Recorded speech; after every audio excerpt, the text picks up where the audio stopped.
찬양하시겠습니다.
일어나라, 빛을 발하라. 이는 내 빛이 이를 얻고 여호와의 영광이 내 위에 임하였음이니라. 보라, 어둠이 땅을 덮을 것이며 깜깜함이 만민을 가리려니와 오직 여호와께서 내 위에 임하실 것이며 그의 영광이 내 위에 나타나리니 나라들은 내 빛으로 왕들은 비치는 내 강령으로 나아오리라. 아멘. 거룩하신 하나님, 온 땅에 가득한 부활의 은혜에 감사와 찬송을 드립니다. 주님 앞에 나온 부활의 성도들의 영의 충만함을 허락하여 주옵소서. 부활을 믿는 믿음이 더 굳건하여져서 어떠한 유혹과 시련에도 무너지지 않는 주의 방패와 산성이 되게 하여 주옵소서. 이 시간 예배의 모든 것 되시는 부활하신 주님께 감격과 감사가 넘치는 심령으로 예배드립니다. 온 마음과 마음을 다하여 드리는 예배를 받아 주옵소서. 영광이시며 예배의 주인 되시는 예수 그리스도의 이름으로 기원하옵나이다. 아멘. 이 시간 다 함께 찬송 25장 찬송하시겠습니다.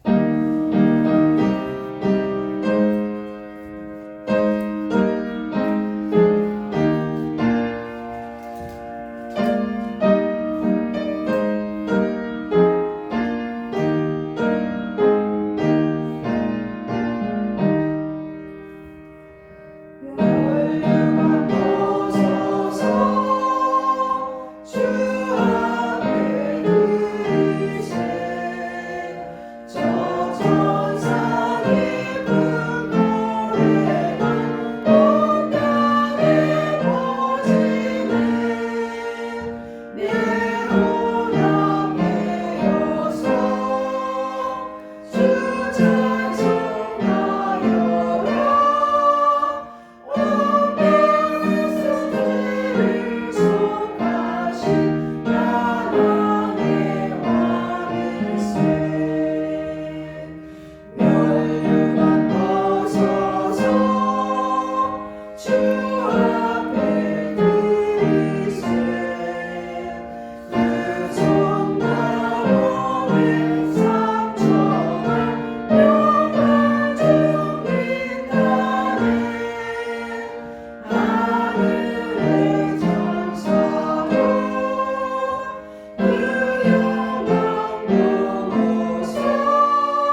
하나님께 알고도 모르고도 지은 모든 죄에 대해 참회 기도하시겠습니다.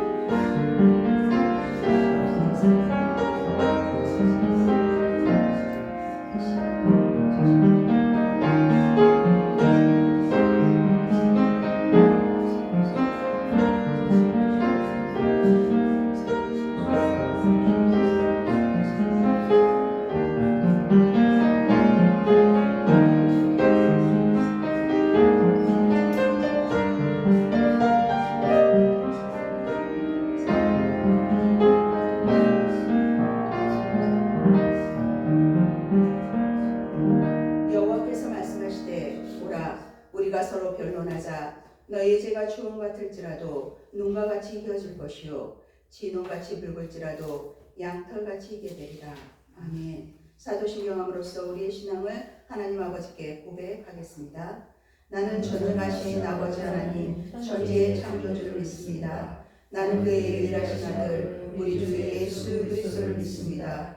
그는 성령으로 잉태되어 동정녀 마리아에게서 나시고 본디오 빌라도에게 고난을 받아 십자가에 못 박혀 죽으시고 장사된 지 사흘 만에 죽은 자 가운데서 다시 살아나셨으며 하늘에 오르시어 전능하신 아버지 하나님 우편에 앉아 계시다가 거기로부터 살아있는 자와 죽은 자를 심판하러 오십니다. 나는 성령을 믿으며 거룩한 공교회와 성도의 교제와 죄를 용서받는 것과 몸의 부활과 영생을 믿습니다. 아멘. 모두 자리에 앉으셔서 성시 교독하시겠습니다. 교독문 134번입니다. 134번 부활절 두 번째 교독문입니다.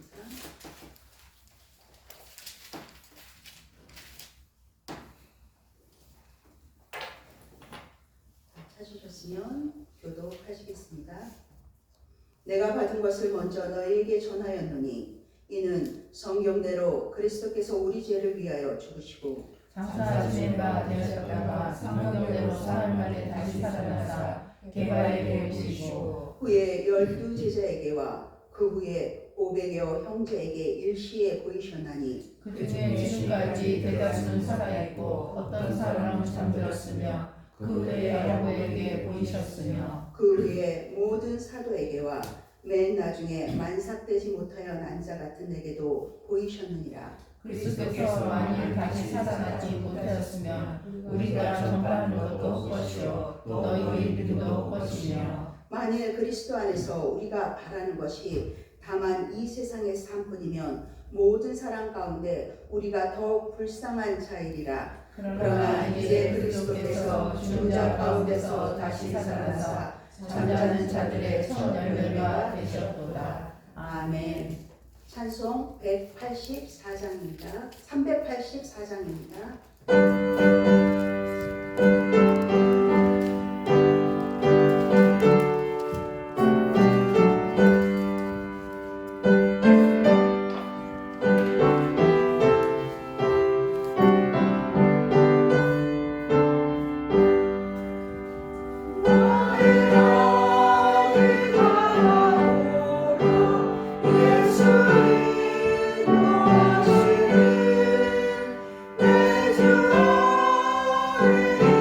예수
나의 찬송 예수 인도하셨네 영혼을 나의 찬송 예수 인도하셨네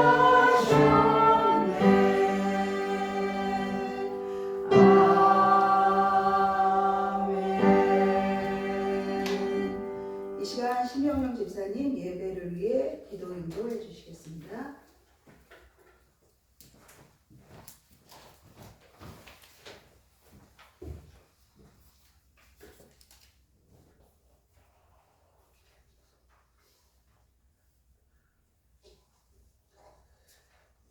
오래롭고 저버리우신 하나님 아버지 감사합니다. 저희들에게 부활의 기쁨을 주시고 주님의 거룩한 백성으로서 산자들의 공동체인 예배에 동참하여 아버지께 감사와 영광을 올려드리게 하시니 정말 감사합니다.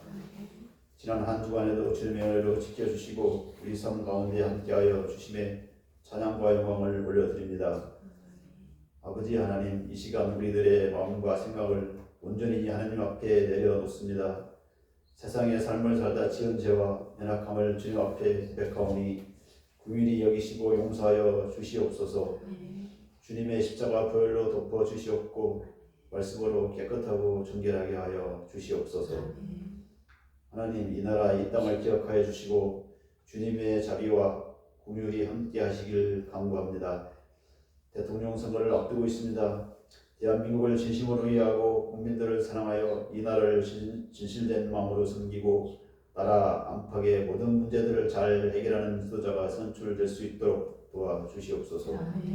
그리고 무엇보다도 하나님을 두려워하며 공의와 정의로 모든 문제들을 해결하는 지도자가 뽑힐 수 있게 하여 주시옵소서. 하나님 아버지, 한국교회들이 하나님의 말씀 앞에서 말씀의 회복과 영적인 회복이 이루어지도록 붙드시고 역사하여 주시옵소서. 그래서 세상 속의 빛과 소금의 역할을 능히 감당할 수 있는 교회들 되게 하여 주시옵소서. 성목교회를 기억하여 주셔서 성목교회를 지금까지 이끌어오시고 이곳에 유지될 수 있게 하심도 감사한데 무엇보다도 모든 지체들이 하나님의 뜻과 말씀 앞에 온전히 세워지는 교회가 되길 원합니다. 사람의 생각들을 유지되는 공동체가 아닌 하나님의 역사하심과 일하심과 뜻이 드러나는 공동체 되게 하여 주시옵소서. 영적으로 회복되게 하시고 하나님의 뜻을 온전하게 분별하여 교회의 덕을 세우고 사람을 세우는 교회 되게 하여 주시옵소서. 최현숙, 최명숙 목사님 영혼간에 강건케 하시며 하나님의 권능으로 붙드셔서 무슨 일이든지 하나님의 지혜와 명철로 감당케 하시고 성령 충만함으로써 채워 주옵소서. 오늘 말씀을 전하시는 최명숙 목사님 말씀 가운데 생명의 능력이 넘치게 하시오며 말씀이 우리의 심령골을 쪼개는 능력의 말씀 되게 하여 주옵소서. 이 모든 각오를 들으시는 하나님께 감사드리오며 우리 주 예수 그리스도 이름으로 기도하옵나이다.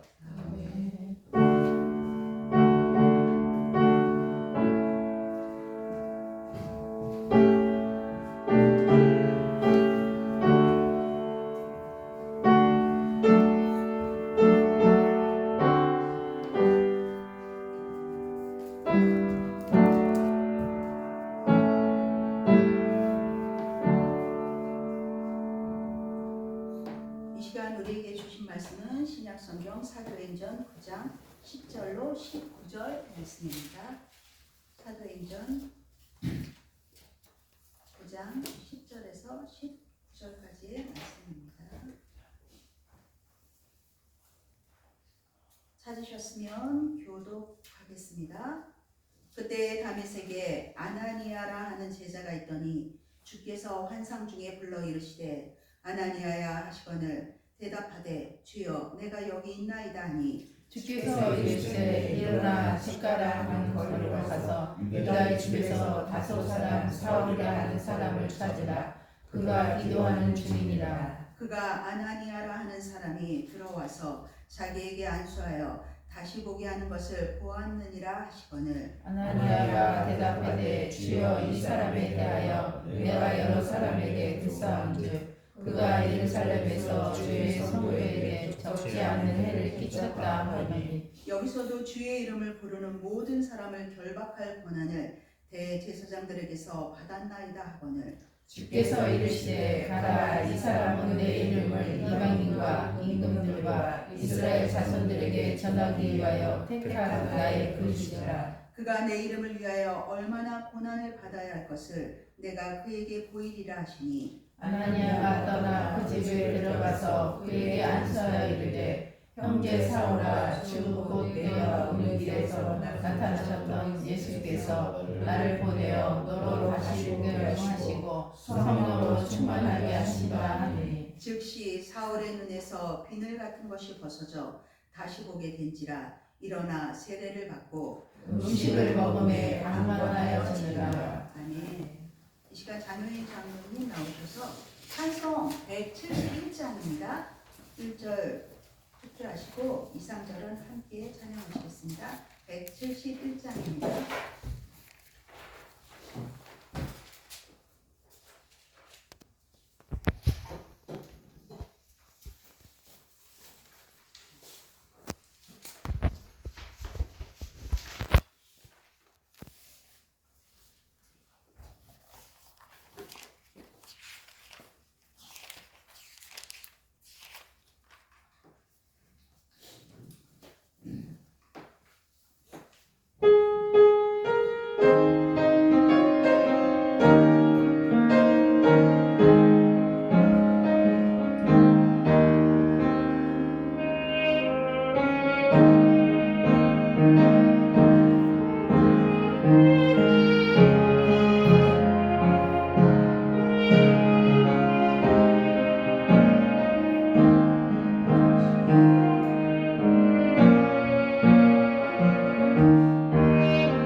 이 시간 말씀을 듣기를 원합니다.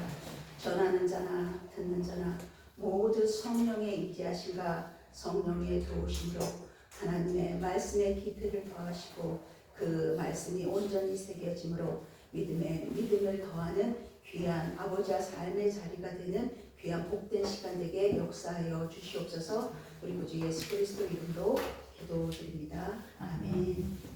이 시간 말씀은 제가 제목을 편견에 눈뜬 맹인이라는 제목으로 함께 하나님의 말씀을 듣기를 원합니다. 사도행전이 쓰여진 이 초기 기독교의 이 배경을 보면 이 기독교가 부흥을 일으키는 많이 전파됐던 그런 시기입니다. 근데 우리도 평양 대부흥 이후에 그 회개 운동, 그 부흥 운동이 컸거든요. 우리나라에도. 근데 이때도 초기 기독교가 확산되면서 그러면 반대급부로 무엇이 더 극성을 부릴까요? 유대교 지도자들의 그 탄압과 핍박 또한 극성을 부리고 있습니다. 목숨을 걸고 이 예수를 믿는 자들을 잡아넣기 시작하고 핍박하고 박해가 맹렬했습니다. 이후에도 계속 이어지고 있습니다. 근데 뭐든지 첫사랑이라고 하잖아요. 이 초기에는 그 뜨거움이 더했던 것 같습니다. 누구나 다 예수 믿는 그 첫사랑이 있지 않습니까? 그 첫사랑으로 돌아가야지 하고 늘 되뇌기는 하는데 그만큼의 회복을 이루는지 또 하나님 앞에 또 돌이켜 볼 일인 것 같습니다. 그래서 끊임없는 유대 종교 지도자들의 그 핍박 가운데 그들의 믿음이, 그들의 예수 그리스도를 믿는 그 믿음이 커지고 있는 가운데 있는 것입니다. 그러니까 늘 그 압박과 불안과 언제 죽을지 모르는, 그럼에도 불구하고 예수로 난 기뻐할 수 있다고 이 초기 이 사도행전이 쓰여진 이 시기에는 그 뜨거움이 어느 때의 뜨거움보다 더 컸을 것입니다. 그거에 굴복할 수 없던 것이죠. 근데 유대 종교 지도자들은 그들의 그동안 쌓았던 그 권위와 자신들의 그 기득권을 결코 포기할 수 없었던 것입니다. 그렇기 때문에 더 맹렬히 그 일에 앞장서고 있었던 것입니다. 왜요? 예수는 그리스도요. 예수가 메시아나 부활하심으로 예수가 메시아라는 게 확언되지 않습니까? 확진되지 않았습니까? 그러니까 그게 두려운 겁니다. 민중들이 예수님이 부활하셔서 예수는 그리스도시라고 믿지 않은 자들까지 다 예수를 믿게 된다면 그들은 자신들이 물거품처럼 사라질 거라 여긴 것입니다. 그래서 그 또한 그들도 다른 형태의 목숨을 건 것입니다. 왜? 자기를 지키기 위해 자기 종교, 유대교, 기득권, 그동안 존경받던 그 자리에서 물러날 수 없었던 것입니다. 물론 유대교는 로마 당국과 우호적인 관계를 맺었습니다. 그러니까 로마 당국과 이 협력해서 더욱 기독교를 압박하기에 이르렀던 것입니다. 그래서 끊임없이 이 부활의 증거를 부정하려고 애씁니다. 사울은 이러한 박해 가운데 특출난 사람이었습니다. 왜요? 그들은 교회 다니는 사람, 예수 믿는 사람들을 앞장서서 붙잡아 들였던 사람이기 때문입니다. 체포하고 처벌하는데 일익을 담당했습니다. 물론 자기 소임에 열심이었던 것입니다. 열심히 특심이었던 사울이었습니다. 9장에 보면은 사울이 다메섹에 가던 도중에 예수님을 만나 회심하는 사건이 나타납니다. 이 사건은 기독교 역사에서 중요한 전환점이 되는 사건입니다. 예수를 배척했던 사람입니다. 예수를 잡아들이려고 했던 사람입니다. 그런데 예수님께서 이렇게 회심하고 그를 돌이키고 복음을 전하는, 그러니까 특별한 유대인들만, 이스라엘 사람들에게만 전한 게 아니라 세계 곳곳에서 이 복음을 전하는 전달자로 사용하신 것은 예수님이십니다. 하나님이 하신 성령의 역사입니다. 그런데 예수님께서 자신을 박해한 자, 자신을 핍박하던 자를 변화시켜 복음의 도구로 사용하신 것입니다. 예수님 안에는 그런 능력이 계시다는 것을 보여준 사건입니다. 사울은 처음에 예수 믿기 전에 사울이라고 했습니다. 근데 나중엔 사도 바울이 되었습니다. 사도 바울로 불리며 이 기독교를 전파하기 위해 예수 그리스도를 전하기 위해서죠. 생명 다해서 그 복음을 전하는데 크게 기여한 사람입니다. 복음을 편만하게 전파되는데 정말 중요한 인물이 사도 바울입니다. 주 안에서 복음으로 말미암는, 그러니까 이 사울의 한 사람의 변화죠. 이 한 사람의 변화가 얼마나 하나님 나라의 큰 일을 행하는지, 하나님은 그렇게 일하시는 분이라는 걸 또 이 생명의 사건을 하나님이 행하신 것입니다. 오늘 본문에서 등장하는 인물, 앞에 다메섹 얘기도 있었지만 등장하는 인물이 아나니아입니다. 사울도 등장하지만 아나니아가 등장하고 있습니다. 이 하나님의 계획 속에서 이 아나니아를 사용하는 분이 또한 하나님이십니다. 그를 사용하셔서 사울에게 보내신 것입니다.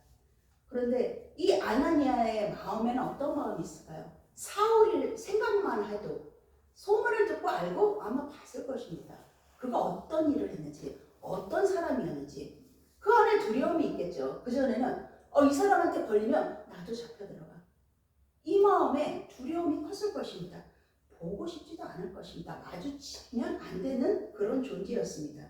그런데 그 두려움을 극복하고 사울에게 가서 안수하여 그의 시력을 회복시키는 도구의 역할을 했습니다. 그리고 그에게 성령을 받게 함으로써 하나님이 받게 하신 거죠. 아나니아를 통해 사울의 새로운 삶을 시작하게 한 그런 역할로 쓰임받게 되었습니다. 하나님의 계획과 이 아나니아는 그의 말하자면 결론적으로는 순종했습니다. 하나님의 말씀에. 인간의 순종이, 하나님이 계획이 있지만 인간이 거부하고 순종하지 않으면 하나님은 그 일을 하나님이 못해서 사람에게 우리를 불러 그 일을 시키는 게 아닙니다. 그러나 하나님이 불러 세우신 그 자의 그 순종이 결합됨으로 하나님의 일을 행하시는 것입니다. 그래서 우리 한 사람 한 사람을 하나님이 부르시는 것입니다. 오늘 말씀 속에 눈을 뜬 자는 누구입니까? 사울입니다. 아나니아가 안수해서 사울이 눈을 떴습니다.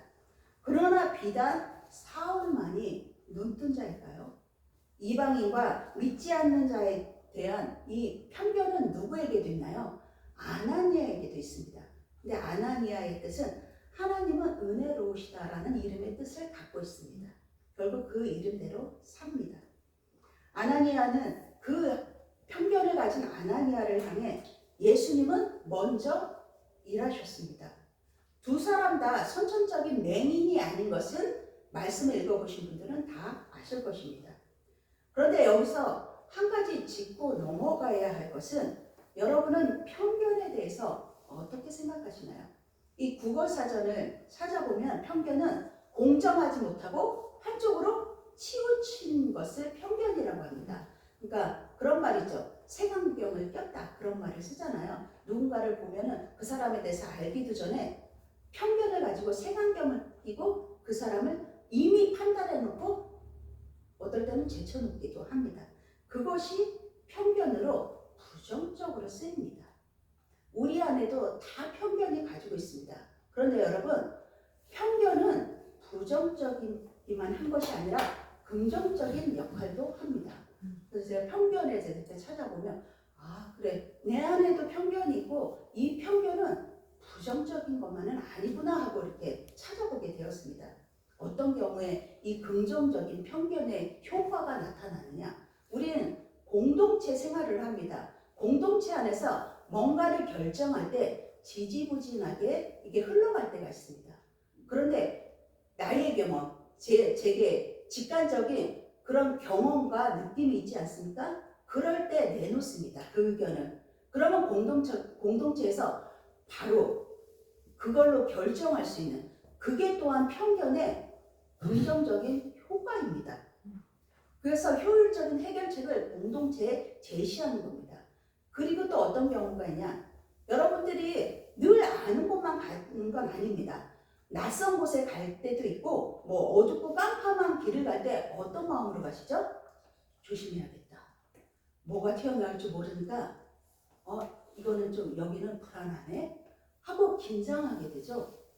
그래서 아무 일도 안 일어나는데 낯설고 어두운 길은 긴장하고 조심해야겠다는 생각을 갖습니다. 이것이 편견입니다. 근데 이 편견은 어떤 역할을 합니까? 나를 보호하는 역할을 하는 것입니다. 이것이 바로 편견의 긍정적인 효과입니다. 그리고 집단 내 규범이나 가치관을 바로 세우는 그 역할도 합니다.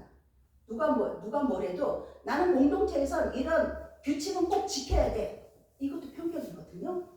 그러면은 이랬다 저랬다 하는 갈팡질팡하는 공동체의 규칙이 상황에 따라서 여기 껴맞추고 저기 껴맞추고 그런 것이 아니라 정해진 규칙대로 행할 수 있는 것입니다. 이게 편견입니다. 그래서 편견은 긍정적인 역할도 하는구나 라는 것을 알게 하면서 공동체 의식을 더 강화시키는 역할도 또한 하는구나 라는 것을 생각하게 되었습니다. 본문으로 돌아와 예수님은 이 편견을 어떻게 일깨워주고 있습니까? 첫째는 내가 가고 싶은 곳에만 가고 싶은 편견을 깨셨습니다.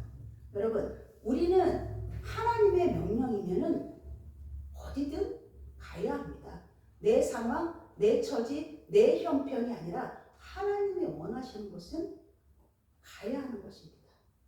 그래서 15절 말씀에 우리 15절 말씀을 다시 한번 읽어보겠습니다. 시작. 주께서 이르시되 가라. 이 사람은 내 이름을 이방인과 임금들과 이스라엘 자손들에게 전하기 위하여 택한 나의 그릇이라. 아멘. 여러분, 사울은 예수님의 주권으로 택한 것입니다. 그가 뭔가를 잘해서 훌륭해서 아니 오히려 9장 4절에 보면 사울아 사울아 내가 어찌하여 나를 박해하느냐. 예수를 박해한 사람입니다. 그 말은 예수 믿는 자 나의 자녀를 박해한 것은 곧 예수님을 박해한 거거든요. 그런데 그런 자를 주님이 택하신 것입니다. 아나니아가 택한 것도 아니고 누가 무슨 대제사장이 택한 것도 아니고 주께서 택하신 것입니다. 그렇기 때문에 그러니 너는 가라 라고 말씀하십니다. 우리에게 거부할 어떠한 명분도 없다는 것입니다. 주의 명령임은 따라야 한다는 것을 나타내고 있습니다. 그리고 둘째, 만나고 싶은 사람만 만나는 편견을 또한 깨셨습니다.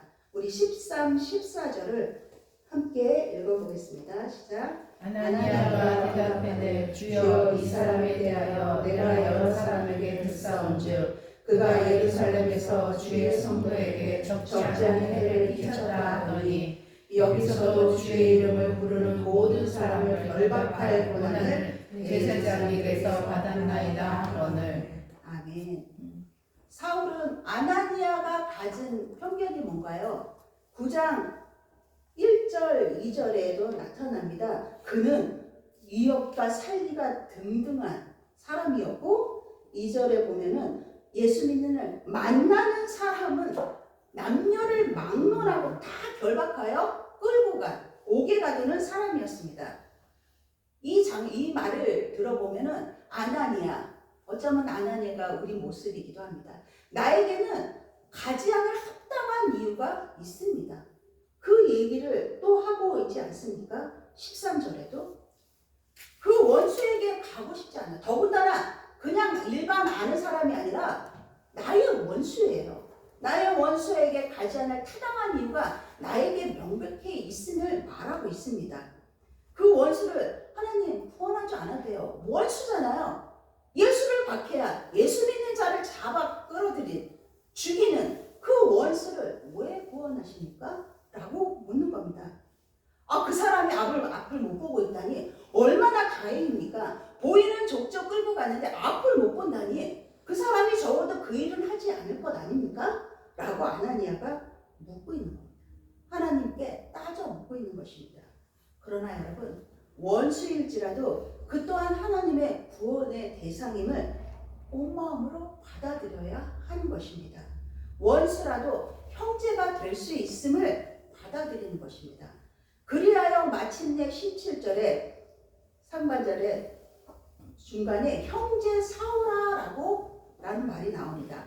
아나니아를 향해 일하셨던 하나님, 아나니아를 향해 그의 선입견과 보이는 것만 믿고 잡아들이고 감옥에 갇혔던 그의 행위에 대한 보였으니 그대로 믿는 거죠. 우리도 다분히 보이는 대로 믿습니다. 그거를 믿고 따랐던 아나니아의 편견, 아니 주님의 뜻을 바로 알지 못했던 그의 문제입니다. 그의 중심의 문제입니다. 그런 그를 통해서 그에게 말씀으로 가르치시고 깨닫게 하여 주셔서 비로소 사울의 눈에서 비늘이 벗어지게 하여 그의 영안이 떠지게 하였습니다. 이처럼 예수님께서 이 아나니아의 선입견과 그 좁은 시야를 넓혀주심으로 그는 변화받았습니다.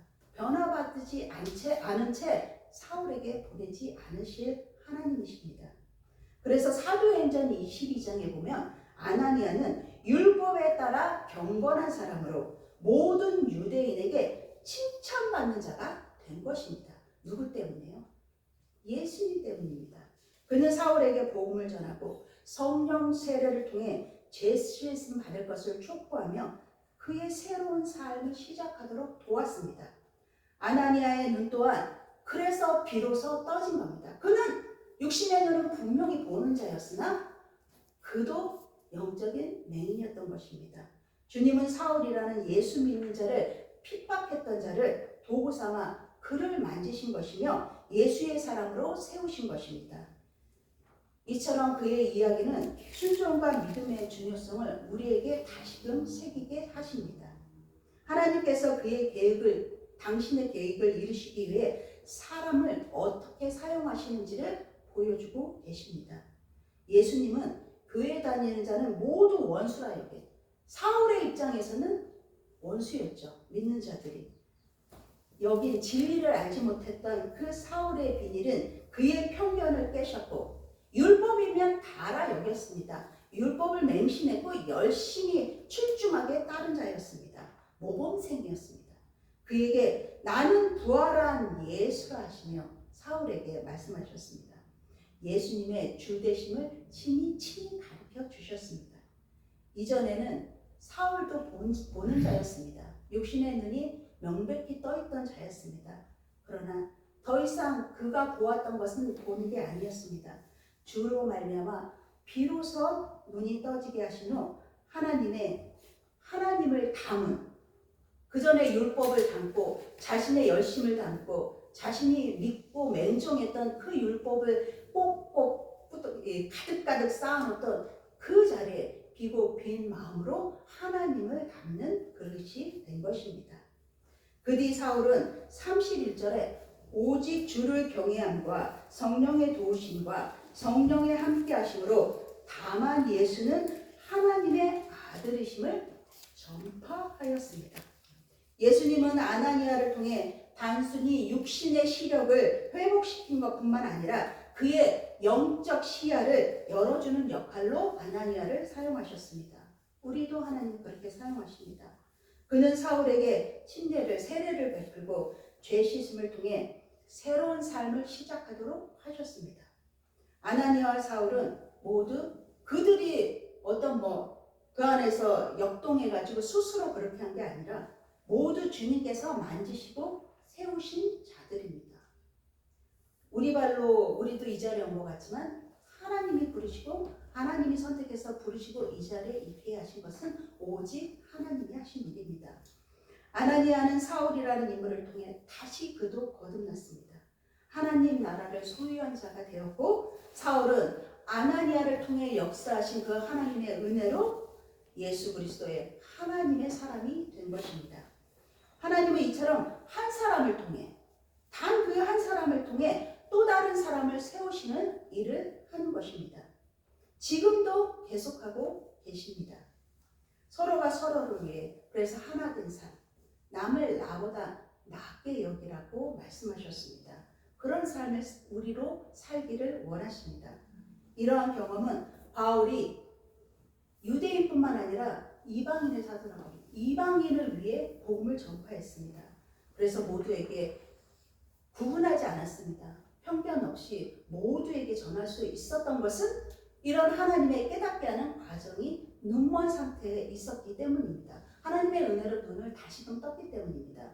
그래서 모두에게 예수 그리스도의 메시지를 전하는데 정말 강력한 동기와 확신이 되었던 것입니다.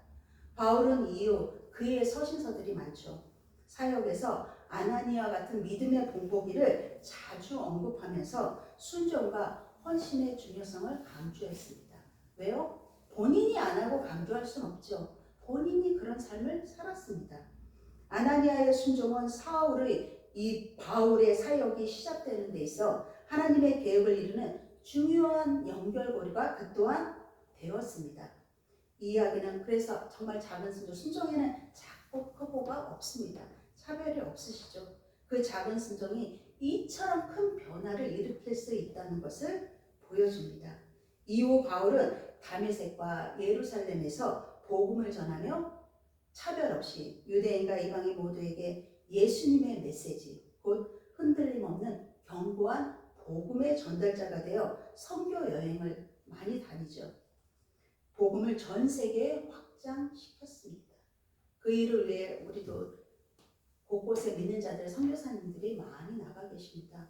이 바울처럼 이 역할을 하는 것입니다.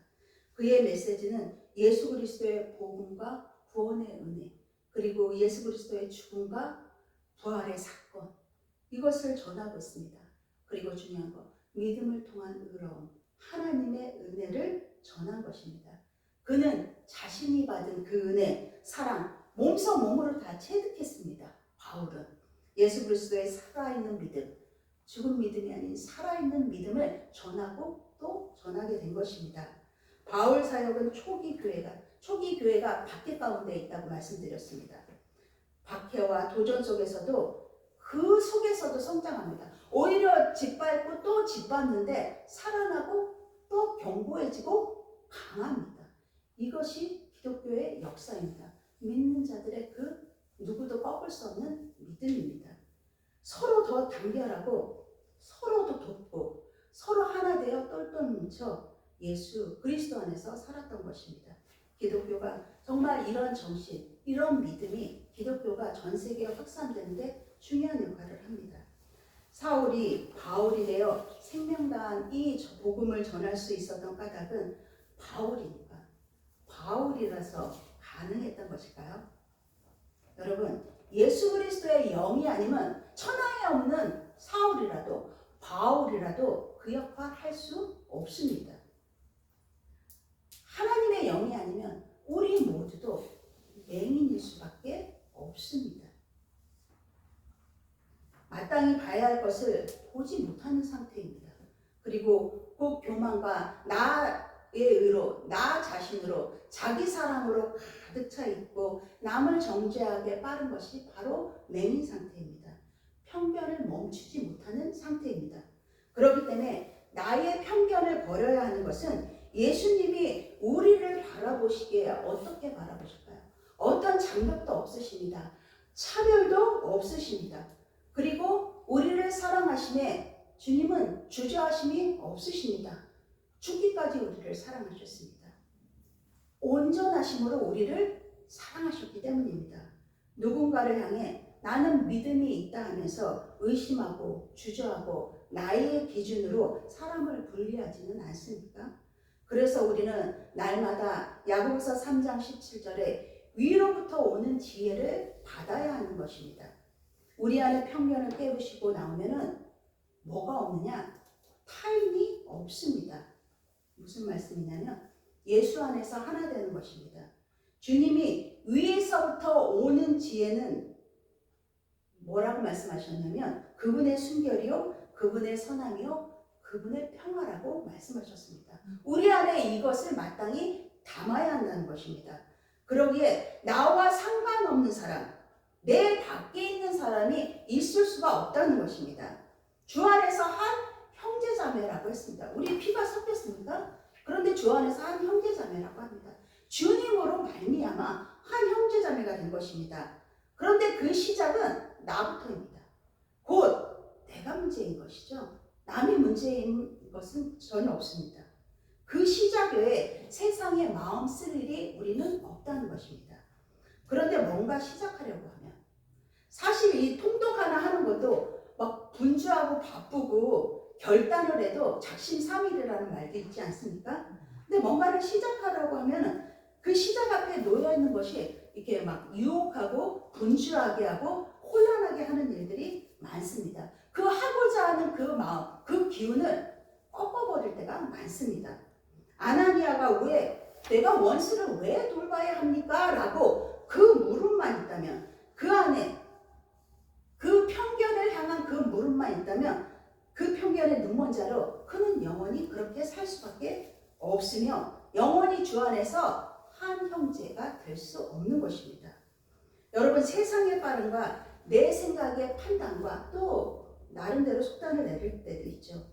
그 모든 것을 내려놓으시고 내 안에 이루어진 평안, 위로부터 오는 그 평안, 하나님이 주시는 그 평안이 내 안에 깃들어야 합니다. 그런데 내 안이 시끄러운데 어디서 그 평안을 얻을 수 있을까요? 끌어올 수 있을까요? 평안을 찾아 헤매면 될까요? 그렇지 않습니다. 원수마저도 평안으로 하나 되게 하시며 온 땅에 화합과 평강을 선포하신 예수에게서 찾아야 합니다. 사람은 내 생각에 가 있는 곳에 내 마음도 생각도 다 매이게 되어 있습니다. 내 자신이 편견에 사로잡혀 있으면은 이 어둠에 갇혀 있는 상태로 거의 맹인 상태죠. 볼 수가 없습니다. 그러면 이 정신도 마음도 점점 거칠어지게 되어 있습니다. 마음이 점점 굳어지고 완고해집니다. 베드로전서 3장 11절에 악에서 떠나 선을 행하고 화평을 구하며 그것을 따르라. 각자가 있는 자리에서 우리가 해야 될 것은 보배로운 그 예수 그리스도의 진리를 찾으려고 애쓰고 수고해야 합니다. 진리를 행하는 자만이 악에서 떠날 수 있습니다. 이것이 성령이 우리를 도우시는 그 역할을 하시는 것입니다. 우리가 성령에 집중하지 않으면, 성령을 찾지 않으면, 주님을 찾지 않으면 늘 어둠뿐인 것입니다. 맹인 상태인 것입니다. 여러분, 형제는 누구입니까? 피를 나는 형제자매 저에게도 있죠. 우리 17절 말씀을 다시 한번 합독하겠습니다. 17절 시작.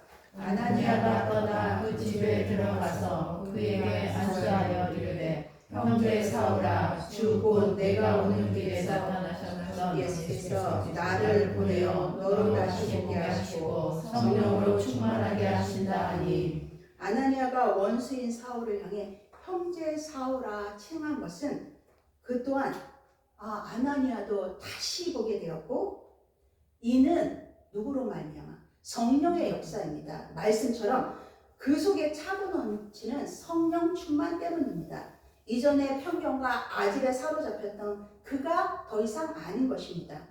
여러분, 어제와 같은 오늘이나 내가 당연하다고 여기는 환경이나 늘 비슷비슷합니다. 사실은 날마다 내게 생기는 일들 가운데 변화받고 옮김받는 것입니다. 더 거룩한 처소로 가고 더 멀리 가고 해서 변화받는 게 아닌 것입니다. 주의 성령이 임하시면 더 이상 어제의 나로 살아갈 수 없게 하십니다. 다시 보게 되는 은혜에 거하기 때문입니다. 꼭 바울처럼 살라는 것이 아닙니다. 우리와 함께 만나는, 우리가 살면서 우리도 주일마다 수요일마다 늘 같은 분을 이렇게 만납니다. 만나는 또 이웃들, 늘 만나는 분들, 그리고 항상 만나는 환경, 그 일들 가운데 나의 나됨이 하나님의 은혜임을 깨닫게 하셔서 그 일에 쓰임받게 하십니다. 작던 크던 하나님의 일은 작고 크고가 없습니다. 15절에 내가 택한 나의 그릇이라. 여러분 각자에게 주님이 하신 말씀입니다. 우리는 하나님의 그릇이며 하나님의 것입니다. 그렇기 때문에 나 자신조차도 나를 함부로 대하면 안 된다는 뜻이 담겨 있습니다. 왜요? 우리는 하나님 겁니다. 여러분, 누구의 것이 아니고 누구의 소유가 아니라 우리의 소유는 하나님에 속해 있는 것입니다. 그만큼 여러분은 귀한 존재이며 하나님이 택하시고 하나님의 영으로 다시 보게 되는 자리에 거한 은혜를 받은 자들입니다. 앞서 편견은 긍정적인가 부정적인가 말씀 나눴지만 결국 두 가지 생각 다 무엇입니까? 내 경험, 내 지식, 내가 습득한 지식이며 판단을 기준으로 삼는 것입니다. 오직 우리의 판단 기준은 말씀으로 우리 가운데 오신 예수 그리스도이십니다. 말씀으로 우리를 가르치시고 인도하시는 주님을 따라 편견을 제외버려야 합니다. 그곳, 바로 우리가 있는 그 자리, 눈뜬 그곳에서 빛 대신 주님이 조명해 주십니다. 날마다 내 행동 하나하나, 내 생각, 정말 티끌만한 것 하나까지라도 주님께 전부 내어드리고 그분이 주장하시도록, 그분이 일깨워 주시도록, 그분이 인도해 주시도록 내어드리는 주님이 기뻐하시는 삶 사시기를 주님의 이름으로 축원합니다. 아멘. 기도하시겠습니다. 할렐루야. 사랑의 하나님 감사합니다. 오직 우리는 예수 그리스도로 말미암아 택함 받아 호흡하며 사는 자들입니다. 하나님의 말씀으로 날마다 강건하게 하여 주시옵시고 하나님의 말씀 따라 살아가는 믿음의 순종이 있는 주님의 기쁨이 되는 자녀의 삶을 살 수 있도록 주님 인도하여 주시옵소서. 우리 구주 예수 그리스도 이름으로 기도드립니다. 아멘. 이 시간 찬송 135장입니다. 오늘 찬송하시겠습니다.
할렐루야. 사랑의 하나님, 이 시간 아버지여 성목의 모든 권속들이 말씀 안에서 아버지여 다시금 새로워지게 하여 주시고 진리 안에서 자유하게 하여 주시옵시고 복음 안에서 하나 되어 하나님의 나라의 일을 온전함으로 행하며 그 안에서 기쁨과 즐거움을 누리는 복된 주님의 자녀의 삶을 살아갈 수 있도록 역사하여 주시옵소서.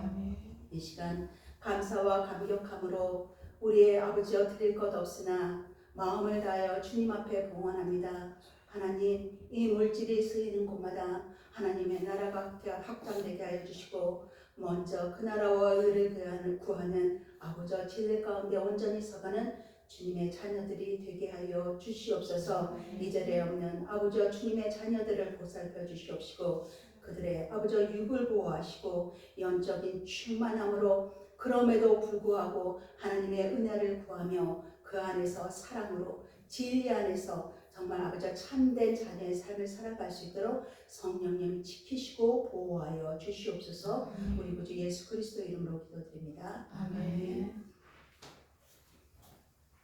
이 시간 광고 말씀드리겠습니다. 2029년 성령의 능력으로 부흥하는 내 안에서 부흥의 역사가 일어나야 교회도 부흥하고 모든 내게 속한 모든 것들이 부흥할 것입니다. 함께 기도하시기 바랍니다. 그 도와주는 평강교회와 귀한 우리 평강 새영광교회를 위해 날마다 기도해 주시기 바랍니다. 그리고 오늘 사순절기간 신약 통독 일기표가 있습니다. 제가 샘플로 갖고 왔습니다. 이렇게 표 갖고 오신 분들은 제게 제출해 주시기 바랍니다. 그리고 오늘까지 못 읽으신 분은 다음 주까지 유예 기간을 드리겠습니다. 이거는 사순절 40일 때문에 40일 표를 작성한 것이지 읽는다는 게 더 의미가 있는 것이기 때문에 읽은 대로 그래도 다음 주까지 주실 수 있으면 주시기 바랍니다.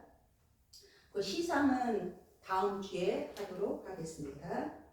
그리고 5월 달부터 예정은 7월까지로 되어 있지만 이 7월까지는 유동적입니다. 그 회복과 부르심이라는 이 제목으로 함께 나눔을 가지며 하나님을 더 깊이 만나는 그런 시간을 갖길 원합니다. 위에서 준비하는 최한수 목사님 저를 위해서도 기도해 주시고 한마음 한뜻이 되어 서로 소통이 활발하게 그 역동이 일어나는 그런 시간이 되길 위해서 기도해 주시길 바랍니다. 이 시간 다 함께 일어나셔서 찬송 620장 하시겠습니다.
이제는 우리 구주 예수 그리스도의 은혜와 하나님의 기쁘신 사랑과 성령의 내주 교통하심이 진리의 눈뜨고 사랑의 눈띄어 하나님의 기쁘신 은혜 가운데 살아가며 더불어 살기 원하는 사랑하는 성목의 자녀들 위해와 이 나라 대한민국의 화합과 평화 위에 북한 땅의 주민들 위해와 전쟁과 아픔 가운데 있는 열방의 평안 위에 이제와 영원토록 함께 하시길 간절히 축원하옵나이다.